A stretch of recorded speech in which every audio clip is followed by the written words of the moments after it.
നമസ്കാരം, ഞാൻ ബൈജു നായർ. നമ്മുടെ ചാനലിലേക്ക് സ്വാഗതം. ലോക വാഹന മേഖലയിലേക്കുള്ള ഇന്ത്യയുടെ സംഭാവനയാണ് ഓട്ടോറിക്ഷകൾ എന്നറിയപ്പെടുന്ന മുച്ചക്ര വാഹനങ്ങൾ. ലോകത്തിൽ എവിടെ പോയാലും, പ്രത്യേകിച്ച് കുറച്ച് ദരിദ്ര രാജ്യങ്ങളിൽ എവിടെ പോയാലും ഇന്ത്യയിൽ നിന്ന് കയറ്റുമതി ചെയ്യുന്ന ഓട്ടോറിക്ഷകൾ വ്യാപകമായിട്ട് കാണാം. ഉദാഹരണമായിട്ട് ശ്രീലങ്ക, അതുപോലെ ആഫ്രിക്കൻ കൺട്രികൾ, കൂടാതെ സൗത്ത് അമേരിക്കയിലെ ചില രാജ്യങ്ങൾ, അവിടെയെല്ലാം നമ്മുടെ ഓട്ടോറിക്ഷകൾ കാര്യമായിട്ട് ഓടുന്നുണ്ട്. ടാൻസാനിയയിൽ പോയപ്പോൾ, ആഫ്രിക്കയിലെ ടാൻസാനിയ പോയപ്പോൾ അവിടുത്തെ രസകരമായ ഒരു കാര്യം ഞാൻ കണ്ടത്, അവിടുത്തെ ഓട്ടോറിക്ഷകൾ, നമ്മുടെ നാട്ടിൽ നിന്ന് കയറ്റിവിടുന്ന ഓട്ടോറിക്ഷകൾ അവർ വിളിക്കുന്ന ബജായ് എന്നാണ്. കാരണം ബജാജിൻ്റെ ഓട്ടോറിക്ഷകളാണ് ആദ്യമായിട്ട് അവിടെ എത്തിയത്. പിന്നീട് ടി വി എസ് ഒക്കെ കാര്യമായ രീതിയിൽ അവിടെ എത്തിയെങ്കിലും ബജാജാണ് ആദ്യമായിട്ട് അവിടെ ഓട്ടോറിക്ഷകൾ കൊണ്ടുവന്നത്. അതുകൊണ്ട് തന്നെ എല്ലാ വാഹനങ്ങളെയും അവർ ബജായ് എന്നാണ് വിളിക്കുന്നത്.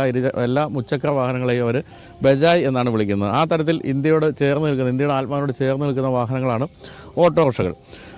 ആദ്യകാലത്തൊക്കെ എനിക്ക് ഓർമ്മയുണ്ട്, നമ്മളൊക്കെ ഇങ്ങനെ ഈ ജനിച്ച് കുറച്ച് കാലം കഴിഞ്ഞപ്പോൾ തൊട്ട് തന്നെ ഓട്ടോറിക്ഷകൾ കയറി തുടങ്ങിയ കാലത്ത് വളരെ മോശം അവസ്ഥയിലായിരുന്നു ഓട്ടോറിക്ഷകൾ. അതായത് ഫ്രണ്ട് എഞ്ചിൻ ഓട്ടോറിക്ഷകളായിരുന്നു അന്നുണ്ടായിരുന്നത്.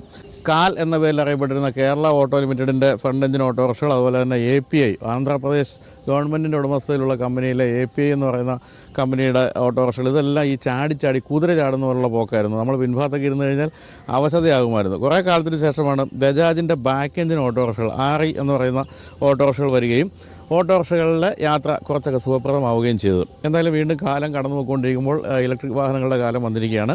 അങ്ങനെ ഇലക്ട്രിക് വാഹന യുഗം ഓട്ടോറിക്ഷകളിലേക്കും കടന്നു വന്നിരിക്കുന്നു.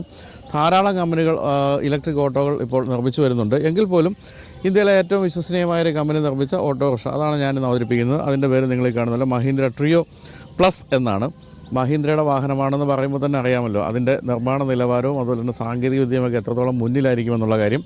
മറ്റൊരു കാര്യമുള്ളത്, ഓട്ടോറിക്ഷകളിലെ ഏറ്റവും വലിയ വാഹനമാണ് ഇതെന്നുള്ളതാണ്. അതായത് ഏറ്റവും കൂടുതൽ വീൽ ബേസ് ഉള്ള വാഹനമാണ്. പിൻഭാഗത്തിരിക്കുന്നവർക്ക് സുഖമായിട്ട് കാല് നീട്ടി വെച്ചിരിക്കാമെന്ന് മാത്രമല്ല, പിൻഭാഗത്ത് നിങ്ങൾ ഇരിക്കുന്നതിൻ്റെ അവിടെ സാധനങ്ങൾ വേണമെങ്കിലും സൂക്ഷിക്കാവുന്ന അത്രയും സ്ഥലമുള്ള ഒരു ഓട്ടോറിക്ഷയാണിത്. 150 കിലോമീറ്ററാണ് ഈ വാഹനത്തിൻ്റെ റേഞ്ച്. ഏതാണ്ട് 3 മണിക്കൂർ 50 മിനിറ്റ് കൊണ്ട് ഫുൾ ചാർജ് ആകും. ഇത്രയാണ് നമുക്ക് പ്രാഥമികമായിട്ടും പറയാനുള്ളത്. അപ്പോൾ അങ്ങനെയുള്ള 150 കിലോമീറ്റർ റേഞ്ച് എന്ന് പറയുന്ന മോശമല്ലാത്ത റേഞ്ചോട് കൂടിയ മഹീന്ദ്ര ട്രിയോ പ്ലസിനെ നമുക്കിനി ഒന്ന് പരിചയപ്പെടാം.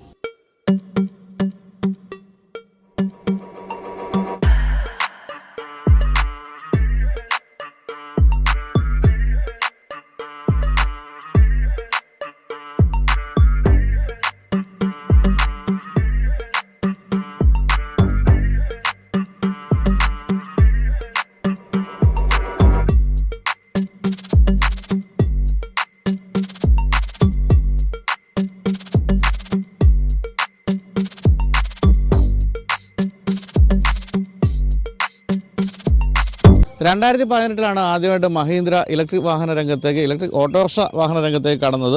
അന്ന് വന്നത് ട്രിയോ എന്ന് പറയുന്ന ഈ ഒരു വാഹനം തന്നെയാണെങ്കിലും ഇതിൻ്റെ പ്രത്യേകത എന്താണെന്ന് ചോദിച്ചാൽ, ഇതിന് അന്ന് ഫൈബർ ബോഡി ആയിരുന്നു എന്നുള്ള കാര്യമാണ്. ഫൈബർ ബോഡി എന്ന് പറയുന്നത് ഇന്ത്യയിലെ ഒരു ഗതാഗത രീതി വെച്ച് നോക്കുമ്പോൾ അത്ര സേഫായിട്ടുള്ള കാര്യമല്ല. അതിനുശേഷം ഇപ്പോഴാണ് ഈ ട്രിയോ പ്ലസ് എന്ന് പറയുന്ന ഈ ഒരു മോഡൽ വന്നിരിക്കുന്നത്. ഇതിൻ്റെ പ്രത്യേകത എന്ന് പറയുന്നത് മെറ്റൽ ബോഡിയാണ് എന്നുള്ള കാര്യമാണ്. അതായത് ഇത് തുരുമ്പ് പിടിക്കാത്ത, അങ്ങനെ ആൻറ്റി ഡെൻറ്റ്, ആൻറ്റി കൊറോഷൻ എന്നൊക്കെയാണ് കമ്പനി പറയുന്നത്. അങ്ങനെയുള്ള മെറ്റൽ ബോഡിയാണ് ഇപ്പോൾ കൊടുത്തിരിക്കുന്നത്. പക്ഷേ ഇതിന് ഹാർഡ് ടോപ്പും ഉണ്ട്, സോഫ്റ്റ് ടോപ്പും ഉണ്ട്. ഇതിപ്പോൾ നമ്മൾ ഇന്നിപ്പോൾ കണ്ടുകൊണ്ടിരിക്കുന്ന ഈ വാഹനം സോഫ്റ്റ് ടോപ്പ് ആണെന്ന് മാത്രമേ ഉള്ളൂ. സോഫ്റ്റ് ടോപ്പിൻ്റെ ഒരു ഗുണമെന്ന് പറയുന്നത് വെയിറ്റ് ഒരല്പം കുറവായിരിക്കും വാഹനത്തിനെന്നുള്ളതുകൊണ്ട് തന്നെ കുറച്ചുകൂടി റേഞ്ച് കിട്ടാനുള്ള സാധ്യതയുണ്ട്. ഞാനിപ്പോൾ ഇതുമായിട്ട് ഈ വാഹനം കൊണ്ട് വന്ന ഡീലർഷിപ്പിൽ അവരോട് ചോദിച്ചപ്പോൾ പറഞ്ഞത് എല്ലാവരും പ്രിഫർ ചെയ്യുന്നത് ഈ സോഫ്റ്റ് ടോപ്പ് ആണെന്നുള്ള കാര്യമാണ്. കാരണം ഇതിനങ്ങനെ വലിയ പ്രശ്നങ്ങളൊന്നും വരാനില്ല എന്നുള്ളതുകൊണ്ട് തന്നെ മെയിൻ്റനൻസ് ഫ്രീയുമായിരിക്കും. അപ്പോൾ ഈ 2018 ഈ വാഹനം വന്നതിന് ശേഷം 50,000 യൂണിറ്റുകളാണ് വിറ്റഴിഞ്ഞത്. ഒട്ടും മോശമല്ല. കാരണം ഈ മറ്റേ കാറുകളുടെയോ അല്ലെങ്കിൽ സ്കൂട്ടറുകളുടെയോ ഒന്നും അത്രയും എളുപ്പത്തിൽ ഈ ഓട്ടോറിക്ഷ ഓടിക്കുന്നവരിലേക്ക് ഇലക്ട്രിക് വാഹനങ്ങൾ എത്തിക്കുക അത്ര എളുപ്പമല്ല. കാരണം പരമ്പരാഗതമായിട്ട് പെട്രോൾ അല്ലെങ്കിൽ ഡീസൽ വാഹനങ്ങൾ ഓടിച്ചുകൊണ്ടിരിക്കുന്നവരാണ് അവർ. തന്നെയുമല്ല, ഒരു ഉപജീവന മാർഗ്ഗമാണ് ഓട്ടോറിക്ഷ എന്നുള്ളതുകൊണ്ട് തന്നെ അതിലധികം പരീക്ഷണം നടത്താൻ എല്ലാവർക്കും പേടിയായിരിക്കും. എന്തായാലും മഹീന്ദ്രയുടെ വിശ്വാസത കൊണ്ടായിരിക്കാം ഈ വാഹനം പലരും വാങ്ങിച്ചു. അങ്ങനെ 50,000 പേര് ഈ വാഹനം വാങ്ങിച്ചു കഴിഞ്ഞു. മറ്റൊരു കാര്യമുള്ളത്, 1,10,00,000 കിലോമീറ്റർ ഈ വാഹനങ്ങൾ ഓടിക്കഴിഞ്ഞു എന്നുള്ളതാണ്. അതായത് ഇത്രയും പേര്, 50,000 പേര് ഓടിച്ചോടിച്ച് 1,10,00,000 കിലോമീറ്റർ അങ്ങനെ വ്യാപകമായി ഓടിക്കപ്പെട്ടു എന്നുള്ളത് മറ്റൊരു കാര്യം. അതുകൊണ്ട് തന്നെ ഇതിൻ്റെ എന്താ കണ്ടത്, എന്തെങ്കിലും പ്രശ്നങ്ങളൊക്കെ ഉണ്ടായിരുന്നെങ്കിൽ അതെല്ലാം പരിഹരിക്കപ്പെട്ടുകൊണ്ടേയിരിക്കുന്നു. അങ്ങനെ ഇപ്പോൾ ഏതാണ്ട് പ്രശ്നങ്ങൾ പൂർണ്ണമായിട്ടും പരിഹരിക്കപ്പെട്ടൊരു വാഹനമാണ് നമ്മളോടൊപ്പം ഉള്ളതെന്നാണ് ഞാൻ കരുതുന്നത്. എന്തായാലും ഈ വീഡിയോ കണ്ടുകൊണ്ടിരിക്കുന്ന, ഇത് ഉപയോഗിക്കുന്ന സഹോദരന്മാരെല്ലാവരും കമൻറ്റ് ചെയ്യുക, എങ്ങനെയുണ്ട് നിങ്ങൾക്ക് ഈ ഒരു വാഹനമായിട്ടുള്ള എക്സ്പീരിയൻസ് എന്നുള്ള കാര്യം. എന്തായാലും ഓട്ടോറിക്ഷകളുടെ പരമ്പരാഗത രീതിയിൽ നിന്നും ഡിസൈൻ രീതിയിൽ നിന്നും കുറച്ചൊക്കെ വ്യതിചലിച്ചാണ് ഈ വാഹനം വന്നിരിക്കുന്നത്. കാണാം, അത് മുൻഭാഗം കാണുമ്പോൾ തന്നെ വ്യക്തമാകും. ഇത്രയും വലിയൊരു വിൻഷീൽഡാണ്. അതായത് നല്ല വിസിബിലിറ്റി ഉണ്ടെന്നുള്ളതാണ് പറയേണ്ടത്. അല്ലെങ്കിൽ തന്നെ ഈ സൈഡൊക്കെ ഓപ്പൺ ആയതുകൊണ്ട് വിസിബിലിറ്റി വളരെ കൂടുതൽ തന്നെയാണ് എപ്പോഴും ഓട്ടോറിക്ഷയുടെ കാര്യത്തിൽ. കാഴ്ചയിലെ ഭംഗിയും മോശമല്ല, കളേഴ്സും മോശമല്ല. ഇവിടെയൊക്കെ ബ്ലൂ ഫിനിഷ് കൊടുത്തിരിക്കുന്നു. അതുപോലെ സാധാരണ രീതിയിലുള്ള ഹാലജൻ ഹെഡ്ലാമ്പാണ് കൊടുത്തിരിക്കുന്നത്. അതിന് ചുറ്റുമുള്ള എലമെൻറ്റ്സൊക്കെ ഭംഗിയായിട്ടുണ്ട്. മഹീന്ദ്രയുടെ ലോഗോയാണ് ഇവിടെ കാണുന്നത്. മഹീന്ദ്രയുടെ ലോഗോ നമുക്കറിയാമല്ലോ. ഇപ്പോൾ പുതിയ വാഹനങ്ങളിൽ ട്വിൻ പീക്ക് എന്നൊക്കെ വന്നെങ്കിലും ഓട്ടോറിക്ഷകളിലേക്ക് അതൊന്നും വന്നിട്ടില്ല. ഇവിടെ നമ്പർ പ്ലേറ്റ് ഫിറ്റ് ചെയ്യാനുള്ള ബോർഡാണ് ഈ കൊടുത്തിരിക്കുന്നത്. വളരെ വിശാലമായ വളരെ വലിയ മഡ്ഗാർഡാണ് കൊടുത്തിരിക്കുന്നത്. അത് പക്ഷേ ഇപ്പോഴെന്താ ഫൈബർ തന്നെയാണ്. മെറ്റൽ ബോഡിയാണെങ്കിലും അവിടെ ഫൈബർ കൊടുത്തിരിക്കുന്നു. ഇവിടെയൊക്കെ ഈ ഒരു ബ്ലൂ എലമെൻറ്റ്സ് കൊടുത്തത് ഭംഗിയായിട്ടുണ്ട്. അതുപോലെ വളരെ വലിയ ഒരു സിംഗിൾ വൈപ്പറാണ് കൊടുത്തിരിക്കുന്നത്. 2 ടേൺ ഇൻഡിക്കേറ്റേഴ്സ് ഉണ്ടക്കണ്ണുകൾ പോലെ മേൽഭാഗത്ത് കൊടുത്തിട്ടുണ്ട്. 12 ഇഞ്ച് ടയേഴ്സാണ് കൊടുത്തിരിക്കുന്നത്. അതുപോലെ ഡ്രം ബ്രേക്കുകളാണ് മുൻഭാഗത്തും പിൻഭാഗത്തും കൊടുത്തിരിക്കുന്നത്. ഈ 12 ഇഞ്ച് ടയേഴ്സ് എന്ന് പറയുന്നത് ഒട്ടും മോശമല്ല. കാരണം ഓട്ടോറിക്ഷകളെ സംബന്ധിച്ച് ചെറിയ ടയേഴ്സായിരുന്നു എല്ലാ കാലത്തും ഈ ചാട്ടം, അതായത് നമ്മളെ ഒന്ന് ബമ്പി ആയിക്കൊണ്ടിരുന്നത്. അതിൽ നിന്നും വലിയൊരു വ്യത്യാസം ഇപ്പോൾ ഈ വലിയ ടയേഴ്സ് വരുമ്പോൾ തീർച്ചയായിട്ടും ഉണ്ടാകും. ഇനി വാഹനം മൊത്തത്തിൽ ഒന്ന് നോക്കുകയാണെങ്കിൽ നിങ്ങൾക്ക് മനസ്സിലാവും എത്രത്തോളം വലിയൊരു ഓട്ടോറിക്ഷയാണ് എന്നുള്ള കാര്യം. 2073 മില്ലിമീറ്ററാണ് ഈ വാഹനത്തിൻ്റെ വീൽ ബേസ് എന്ന് പറയുമ്പോൾ നിലവിലുള്ള ഏറ്റവും വലിയ ഓട്ടോറിക്ഷയേക്കാൾ 73 മില്ലിമീറ്റർ കൂടുതലുണ്ട്. കൂടാതെ 1.3 മീറ്റേഴ്സ് വിഡ്ത്തുണ്ട്, 1.7 മീറ്റേഴ്സ് ഹൈറ്റുണ്ട്. പിന്നെ വളരെ പ്രധാനപ്പെട്ട മറ്റൊരു കാര്യം 142 മില്ലിമീറ്റർ ഗ്രൗണ്ട് ക്ലിയറൻസ് ഉണ്ട് എന്നുള്ള കാര്യമാണ്. അത് ഈ ഇന്ത്യയിലെ അവസ്ഥകൾക്ക് തീർച്ചയായിട്ടും യോജിക്കുന്നതാണ്. പിന്നെ 2.9 മീറ്റേഴ്സിൽ ഈ വാഹനം തിരിച്ചെടുക്കാം, ഒറ്റയടിക്ക് തിരിച്ചെടുക്കുക എന്നുള്ളതാണ്.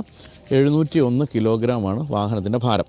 അപ്പോൾ ഈ തിരിച്ചെടുക്കുക എന്ന് പറയുന്നതാണ് എനിക്ക് തോന്നുന്നത് ഏറ്റവും അപകടകരമായ ഒരു കാര്യം ഓട്ടോറിക്ഷക്കാർ ചെയ്തുകൊണ്ടിരിക്കുന്നത്. അതായത് ഓട്ടോറിക്ഷകൾ എപ്പോഴും ഈ റോഡിൻ്റെ നടുവിൽ കൊണ്ടുവന്ന് ഒരൊറ്റ തിരിച്ചിങ്ങനെ നിർത്തിയിട്ടാണ് പിന്നെ നോക്കുക ഏതെങ്കിലും വണ്ടി വരുന്നുണ്ടോ തിരിക്കാന്നുള്ളത്. അത് ഇത് കണ്ടുകൊണ്ടിരിക്കുന്ന ഓട്ടോറിക്ഷ ഓടിക്കുന്ന എല്ലാ പ്രിയപ്പെട്ടവരും ശ്രദ്ധിക്കേണ്ട ഒരു കാര്യമാണ്. വളരെ പെട്ടെന്ന് തിരിച്ചെടുക്കുന്ന എപ്പോഴും അപകടം ഉണ്ടാക്കുന്നുണ്ട്. ഞാൻ പണ്ട് മാതൃഭൂമിയിൽ ഉണ്ടായിരുന്ന കാലത്ത് റോഡ് അപകടങ്ങളെ പറ്റി പരമ്പര ചെയ്തിട്ടുണ്ട് മാതൃഭൂമി പത്രത്തിൽ. ആ സമയത്ത് നാറ്റ്പാക്കിൻ്റെയും അതുപോലെ തന്നെ അന്നത്തെ എൻ്റെ ഓർമ്മ ശരിക്കും ജേക്കബ് ന്യൂസാറായിരുന്നു അന്നത്തെ ട്രാഫിക്കിൻ്റെ IG. അദ്ദേഹമായിട്ട് സംസാരിച്ചപ്പോഴത്തേക്കും പറഞ്ഞൊരു കാര്യം എന്ന് വെച്ചാൽ നമ്മൾ നാട്ടിൽ കാണുന്ന ഈ അപകടങ്ങളിൽ റോഡ് ആക്സിഡൻസിൽ വലിയൊരു ശതമാനത്തിലും ഒരിക്കലും പ്രത്യക്ഷപ്പെടാത്ത ഓട്ടോറിക്ഷകളുണ്ടെന്നായിരുന്നു അവരുടെ കണ്ടെത്തൽ. അതായത് ഒരു ഓട്ടോറിക്ഷയുടെ അങ്ങനെ നിന്നതിപ്പോൾ തിരിച്ചതോ അങ്ങനെ എന്തെങ്കിലും കാര്യം കൊണ്ടായിരിക്കും അപകടം ഉണ്ടായത്. പക്ഷേ പിന്നീട് ആ ഒരു അപകടത്തിൽ ഓട്ടോറിക്ഷ പക്ഷേ ഉൾപ്പെടുന്നുമില്ല. അതുകൊണ്ട് തന്നെ അവരെ ഒരിക്കലും പിന്നീട് കുറ്റക്കാരായിട്ട് കാണുന്നുമില്ല. പക്ഷേ പിന്നാമ്പുറത്ത് അങ്ങനെ ഒരു സംഭവം നടന്നിട്ടുണ്ടാകും. അതിൻ്റെ പേരിലായിരിക്കും ആക്സിഡൻറ്റ് നടന്നത്.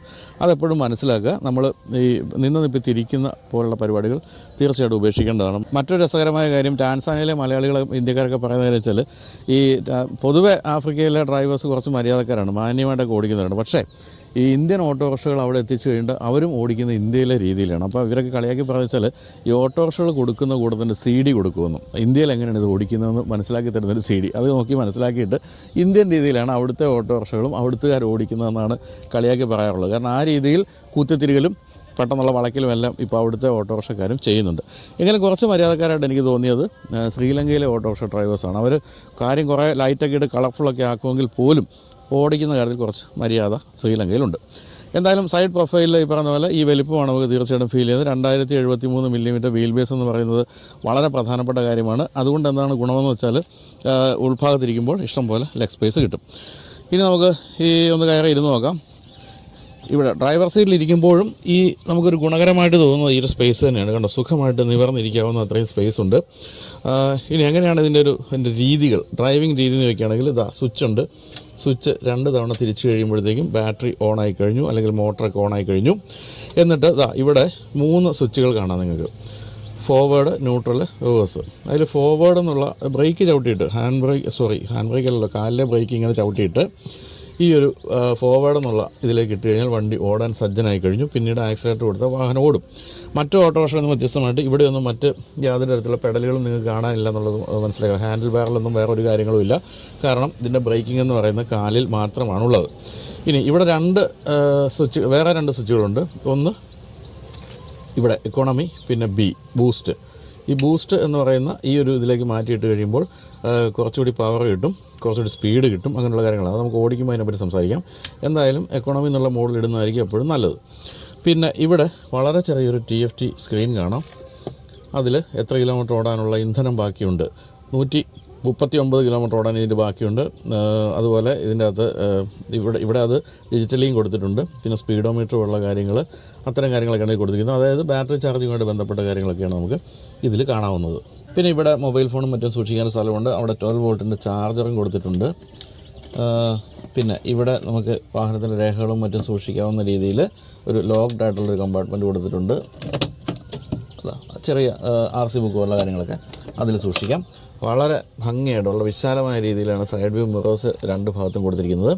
മറ്റൊരു കാര്യം നിങ്ങൾക്ക് കാണുന്ന പോലെ ഇവിടെ എല്ലാം ട്യൂബുലർ ഫ്രെയിമുണ്ട്. ട്യൂബുലർ ഫ്രെയിമൊക്കെ വളരെ ശക്തമായ രീതിയിൽ തന്നെ കൊടുത്തിട്ടുണ്ട്. ഒരു അപകടത്തിൽ നിന്നും ഒരു പരിധി വരെ രക്ഷിക്കാവുന്ന രീതിയിലാണ്. അതിലാണ് ഈ കനോപ്പിയൊക്കെ ഫിറ്റ് ചെയ്തിരിക്കുന്നത്. അങ്ങനെ ഒരു എന്താ പറയുക, ഒരു കവചം, ഒരു ഇരുമ്പിൻ്റെ കവചം തീർച്ചയായിട്ടും ഉണ്ട്. പിന്നെ ഞാൻ ഈ പറഞ്ഞ പോലെ നിങ്ങൾക്ക് കാണാമല്ലോ, ഇത്രയും സ്പേസ് ഉണ്ട്, സുഖമായി നിവർന്നിരുന്ന് ഓടിക്കാം. ഈ ഒരു കാലത്തും ഓട്ടോറിക്ഷ ഓടിക്കുന്നവർക്കൊന്നും ഒരു കംഫർട്ടും കൊടുക്കാൻ കമ്പനികൾ തയ്യാറായിട്ടില്ല. പക്ഷേ ഇപ്പോൾ ഈ പറഞ്ഞ പോലെ ഈവൻ ഒരു ചാർജർ പോലും തീർച്ചയായിട്ടും വളരെ നല്ലൊരു കാര്യമായിട്ട് തോന്നുന്നു. ഒരു ദിവസം മുഴുവൻ ഈ വാഹനത്തിൽ ചിലവഴിക്കുന്നവരാണല്ലോ ഇത് ഓടിക്കുന്നവർ, അവർക്ക് തീർച്ചയായിട്ടും ഗുണമുള്ള കാര്യമാണ്. പിന്നെ ഈ സൈഡിൽ ഹോണ്, പിന്നെ സൈഡ് ഇൻഡിക്കേറ്റേഴ്സ്, ലൈറ്റിൻ്റെ സ്വിച്ചുകളൊക്കെ ഇവിടെ കൊടുത്തിരിക്കുന്നു. വളരെ ഭംഗിയുള്ള ചെറിയ ഒരു ഹാൻഡിൽ ബാറാണ് ഇവിടെ കൊടുത്തിരിക്കുന്നത്. അപ്പോൾ ഇത്രയാണ് മുൻഭാഗത്ത് പറയാനുള്ളത്. പിന്നെ ഹൈറ്റ്, നല്ല ഹെഡ് റൂം ഉണ്ടെന്നുള്ളത് മറ്റൊരു കാര്യം. എത്ര ഉയരമുള്ളവർക്ക് വരുന്ന് ഓടിക്കാം. ഇവിടെ ഹാൻഡ് ബ്രേക്ക് കൊടുത്തിരിക്കുന്നു. ഹാൻഡ് ബ്രേക്ക് തീർച്ചയായിട്ടും ഇലക്ട്രിക് വാഹനങ്ങൾക്ക് ഏറ്റവും ആവശ്യമുള്ള കാര്യമാണ് ഹാൻഡ് ബ്രേക്ക്. സാധാരണ നമ്മൾ ഡ്രൈവ് മോഡിലൊക്കെ ഇട്ടിട്ട് അറിയാതെ ഇറങ്ങിപ്പോയാലും വാഹനം ഓടാതിരിക്കാൻ വേണ്ടി ഹാൻഡ് ബ്രേക്ക് ആവശ്യമാണ്. അപ്പോൾ ഇനി പിൻഭാഗത്ത് ഒരു ഡ്രൈവറുടെ ആംഗിളിൽ നിന്ന് മാറി യാത്രക്കാരൻ്റെ ആംഗിളിൽ നമുക്കൊന്ന് ഇരുന്ന് നോക്കാം. ഈ ഓട്ടോറിക്ഷയുടെ കാര്യത്തിൽ ഏറ്റവും പ്രധാനപ്പെട്ട ഒരു പ്രശ്നമായിട്ട് എനിക്ക് തോന്നിയിട്ടുള്ളതെന്ന് വെച്ചാൽ ഈ പിന്നിൽ പാസഞ്ചേഴ്സ് ഇരുന്ന് കഴിഞ്ഞാൽ യാതൊരു സുരക്ഷിതത്വം ഇല്ല എന്നുള്ളതാണ്. കാരണം സൈഡിലൊന്നും ഇത്തരത്തിലുള്ള ഡോറുകളൊന്നും പൊതുവെ ഓട്ടോറിക്ഷകൾക്കില്ല. ഒരു നല്ല വളവ് വീഴ്ച വേണമെങ്കിൽ തെറിച്ചു പോകാവുന്ന അവസ്ഥയാണ് പാസഞ്ചേഴ്സിൻ്റെ. പക്ഷേ ഈ വാഹനം ബിൽറ്റിനായിട്ട് തന്നെ വരുന്നത് ഇങ്ങനെ ഒരു ഡോറോട് കൂടിയാണ് വരുന്നത്. ഡോർ അടച്ച് തന്നെ വേണം നമുക്ക് ഉള്ളിൽ ഇരിക്കാൻ എന്നുള്ളത് കൊണ്ട് തന്നെ ആ കാര്യത്തിൽ വളരെ സേഫാണ്. അങ്ങനെ ഇരുന്ന് കഴിയുമ്പോൾ കണ്ടല്ലോ, ഇഷ്ടം പോലെയാണ് സ്പേസ്. ഇതിൻ്റെ ചാർജറാണ് കേട്ടോ, അത് പൊട്ടിച്ചിട്ടില്ലെന്നേ ഉള്ളൂ. അതിവിടെ ഇരിക്കട്ടെ. എന്തായാലും അത് നിങ്ങൾക്ക് കാണാമല്ലോ, ഇത്രയും വലിയൊരു സാധനം അവിടെ വെച്ചിട്ട് പോലും വീണ്ടും ഇഷ്ടം പോലെ സ്പേസ് ഉണ്ട്. സുഖമായിട്ട് ചാരിയിരിക്കാം. സിംഗിളായിട്ടൊക്കെ ഇരിക്കുന്നെങ്കിൽ വളരെ സുഖപ്രദമായിട്ടിരിക്കാം. പക്ഷേ 3 പേർക്ക് സുഖമായിരിക്കാം. ഡ്രൈവർ വിത്ത് 3 പേരെന്നുള്ളതാണ് ഇതിൻ്റെ ഒരു കോൺസെപ്റ്റ്. അപ്പം ഇതിൽ ഈ സ്പേസ് തന്നെയാണ് നമ്മൾ അമ്പരപ്പിക്കുന്നൊരു കാര്യം. കാല് നീട്ടി വെച്ചിരിക്കാം, അതുപോലെ തന്നെ സാധനങ്ങൾ ഇവിടെ വയ്ക്കുകയും ചെയ്യാം. പിൻഭാഗത്തേക്ക് നോക്കുകയാണെങ്കിൽ പിൻഭാഗത്ത് ഇവിടെ സ്റ്റെപ്പിനി ടയറുണ്ട്. അതുപോലെ തന്നെ ജാക്ക് ലിവറൊക്കെ ഇവിടെ കൊടുത്തിട്ടുണ്ട്. ഇപ്പോൾ ഈ സ്റ്റെപ്പിനി ടയർക്ക് എടുക്കാൻ എളുപ്പമാണ്. ഇവിടെ ഇങ്ങനെ ഈ ഒരു പാഡ് ഇതിങ്ങനെ ഊരിക്കഴിഞ്ഞാൽ വളരെ ഈസി ആയിട്ട് പൊക്കിയെടുക്കാം. അതിൻ്റെ ഒരു എഫേർട്ടൊന്നുമില്ല. പിന്നെ മറ്റ് ചില ഓട്ടോറിക്ഷകളിൽ പിൻഭാഗത്ത് കുറച്ചുകൂടി ലഗേജ് സ്പേസ് ഉണ്ടെങ്കിൽ ഇതിൻ്റെ ആവശ്യമില്ലാത്തത് ഇവിടെ ഇത്രയും സ്പേസ് ഉള്ളതുകൊണ്ടാണ് എന്നുള്ള കാര്യം കൂടി മനസ്സിലാക്കാം. അപ്പോൾ ഇവിടെ ഇങ്ങനെ ഒരു ഹാൻഡ് ഗ്രിപ്പ് കൊടുത്തിട്ടുണ്ട്. അതുപോലെ തന്നെ കൂടാതെ ഇത് ആവശ്യമാണല്ലോ, ഇത് ഓട്ടോറിക്ഷ ഇരിക്കുന്നവരെല്ലാം ഇങ്ങനെ പിടിച്ച് തൂങ്ങിക്കിടക്കുന്നൊരു സാധനമാണ്, അതും കൊടുത്തിട്ടുണ്ട്. അപ്പോൾ ഇത്രയൊക്കെ സ്പേസ് ഉണ്ടെന്നുള്ളത് തീർച്ചയായിട്ടും സന്തോഷമുള്ള കാര്യമാണ്. പിന്നെ മറ്റൊരു കാര്യം, ഇത് വളരെ സൈലൻ്റ് ആണല്ലോ. പിൻഭാഗത്തൊക്കെ ആണെങ്കിലും ഇരുന്ന ഒരു ശബ്ദമില്ല, ഒരു ചെറിയ മൂളൽ മാത്രമേ ഉള്ളൂ. അതുകൊണ്ട് വളരെ സൈലൻ്റ് ആയിട്ടുള്ളൊരു യാത്ര നമുക്കിതിൽ കിട്ടുകയും ചെയ്യും. അപ്പോൾ എന്തായാലും വളരെ പ്ലസൻ്റാണ് ഈ വാഹനം എന്നാണ് എനിക്ക് തോന്നിയത്. അതിൻ്റെ ഉൾഭാഗത്തെ കളേഴ്സ്, വൈറ്റ് കളേഴ്സൊക്കെ ആണെങ്കിലും ഈ ഒരു ബ്ലൂയിഷ് കളറാണെങ്കിലും എല്ലാം വളരെ ഭംഗിയുണ്ട്. വളരെ മനസ്സിന് സുഖം തരുന്ന കളേഴ്സും ഉണ്ട്. അപ്പോൾ നമുക്കിനി ഒന്ന് ഓടിച്ച് നോക്കാം അല്ലേ. വേറെ ആയിട്ടുള്ള പിൻഭാഗത്തൊന്നും ഒന്നുമില്ല കേട്ടോ. പിൻഭാഗത്തൊന്നും തുറന്നൊന്നും കാണാനൊന്നും ഇല്ല എന്നുള്ളതാണ്. എന്നാലും പിൻഭാഗം നടന്ന് കാണണമല്ലോ. പിൻഭാഗം നടന്നു കണ്ടതിന് ശേഷം നമുക്ക് അവസാനിപ്പിക്കാം. എന്തായാലും ഉൾഭാഗം ഒട്ടും മോശമല്ല എന്നാണ് മനസ്സിലായത്.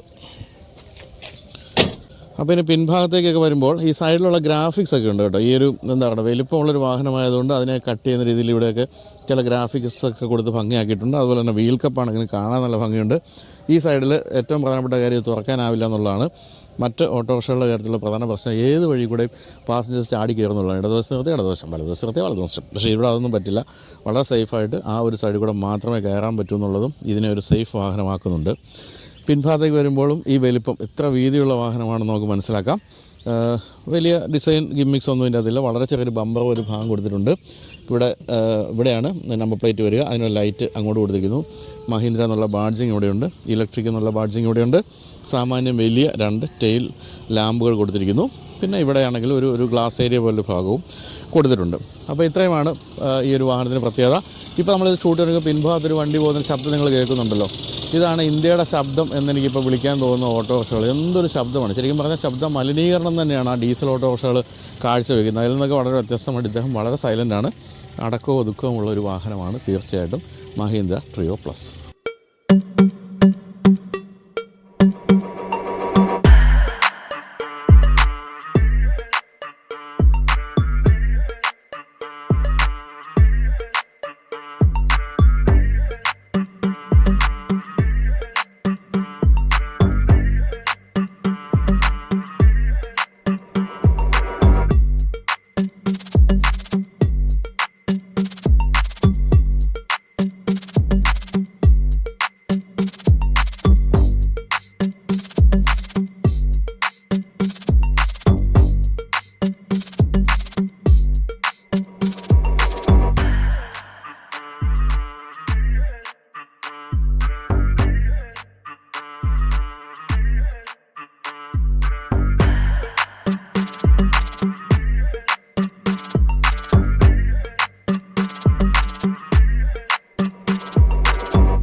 സസ്പെൻഷൻ എടുത്ത് പറയേണ്ട കാര്യം കേട്ടോ, ഗംഭീരമായ സസ്പെൻഷനാണ്.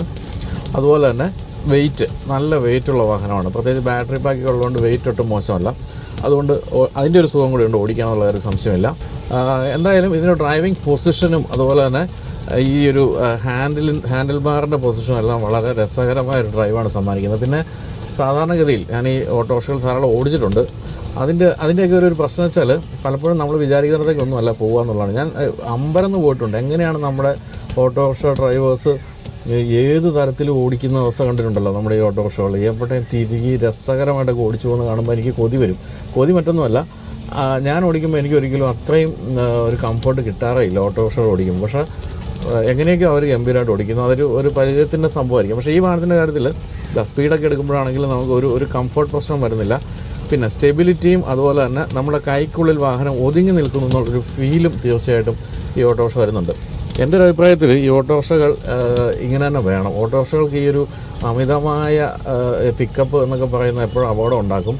കാരണം ഓട്ടോറിക്ഷകൾ ഓടിക്കുന്നതിൻ്റെ ഒരു വലിയ വിഭാഗം എന്ന് പറയുന്നത് ആദ്യമായിട്ടൊക്കെ തന്നെ ഇത്തരത്തിലുള്ള വാഹനങ്ങൾ ഓടിക്കുന്ന ചെറുപ്പക്കാരൊക്കെ ഉണ്ട്. അങ്ങനെയൊക്കെയുള്ളവരുടെ കയ്യിലേക്ക് ഭസ്മാസുരന് വരം കിട്ടുന്ന പോലെയാണ് നമ്മൾ പറയില്ലേ, ആ ഒരു പ്രശ്നം ഉണ്ടാവും. എന്നാൽ ഈ വാഹനത്തിൻ്റെ കാര്യത്തിൽ വളരെ ഇൻഷുറൻസ് മോശമല്ല, എങ്കിൽ പോലും കൈ പിടിക്കുന്നിടത്ത് നിൽക്കുന്നു എന്നുള്ളൊരു കാര്യം തീർച്ചയായിട്ടും ഉണ്ട്. അത് ഇവരെ ഈ ഓടിക്കുന്ന ആളെ സംബന്ധിച്ചല്ല, വഴി നിൽക്കുന്ന ആളെ സംബന്ധിച്ച് തീർച്ചയായിട്ടും സുരക്ഷിതമായ ഒരു കാര്യമാണ്.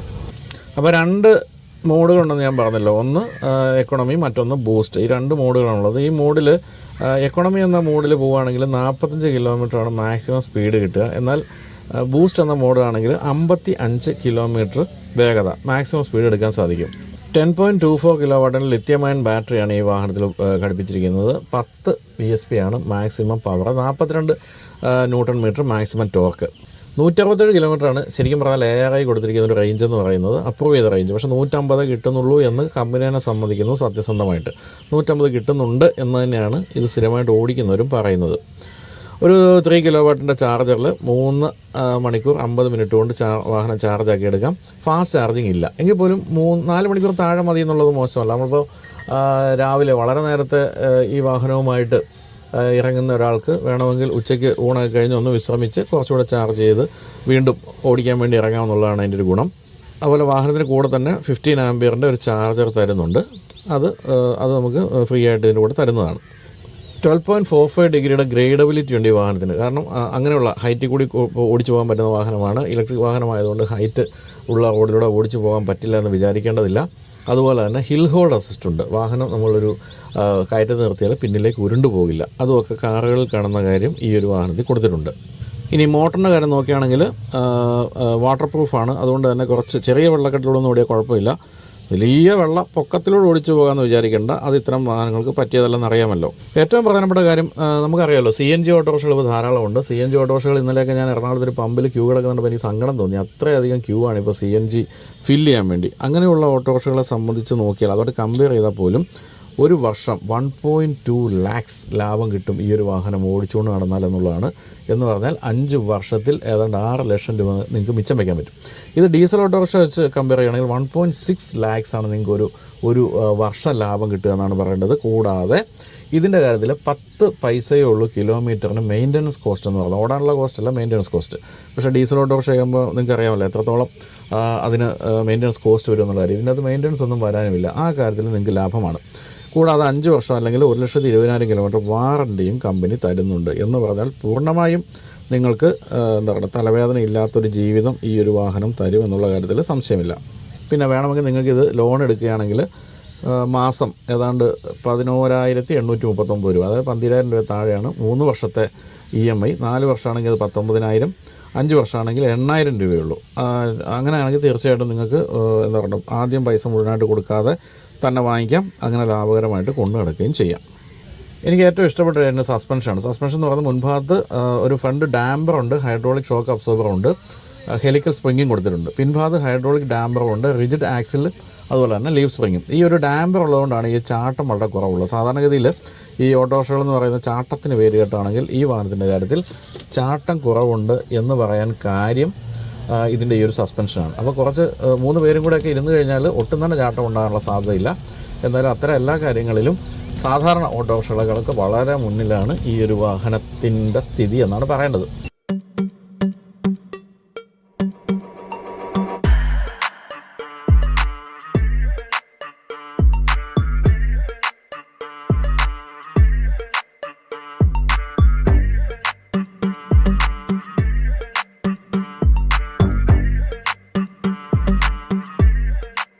ഞാൻ നേരത്തെ പറഞ്ഞല്ലോ, ഈ ഓട്ടോറിക്ഷയൊന്നും ഓടിക്കുന്നവർക്ക് വലിയ വലിയ ആഡംബരങ്ങളോ സൗകര്യങ്ങളോ ഒന്നും വേണ്ടെന്നായിരുന്നു ഇത്രയും കാലം എല്ലാ വാഹന നിർമ്മാതാക്കളും തീരുമാനിച്ചിരുന്നു. പക്ഷേ മഹീന്ദ്രയ്ക്കായാലും വലിയ മാറ്റം വരുത്തിക്കൊണ്ടിരിക്കുകയാണ്. ഇപ്പോൾ അടുത്ത കാലത്ത് നമ്മൾ മറ്റ് ചില പാസഞ്ചർ വാഹനങ്ങൾ ടെസ്റ്റ് ചെയ്തപ്പോൾ അതിലുമൊക്കെ കുറേ മാറ്റങ്ങൾ വന്നു കഴിഞ്ഞു. അതായത് ഡ്രൈവറുടെ കംഫർട്ട് എന്ന് പറയുന്നത് വളരെ ഇമ്പോർട്ടൻ്റ് ആണ്.